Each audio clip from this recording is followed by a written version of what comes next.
30 মাসের জন্য ভারতের লোকরা কাতর হয়ে থাকে যে বাংলাদেশের ইলিশ। তো বাংলাদেশের ইলিশ কেন করো? বাংলাদেশের ইলিশের জন্য আপনাদের প্রাণ একেবারে ফেটে যায়। বন্ধুরা আমার, এরা হচ্ছে অত্যন্ত, আমি আগেই বলেছি, বিদ্বেষ করার। এরা বাংলাদেশের মানুষকে মোটেই পছন্দ করে না।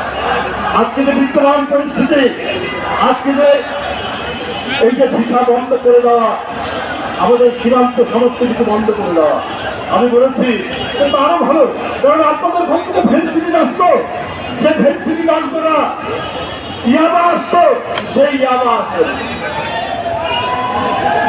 আপনারা এটা নানাভাবে এগুলো পাচার করছেন। সেই দিক থেকে বাংলাদেশ আরো বেশি আপনার তার যে তরুণ সমাজ, যুব সমাজ আরো প্রস্ফুটিত হবে।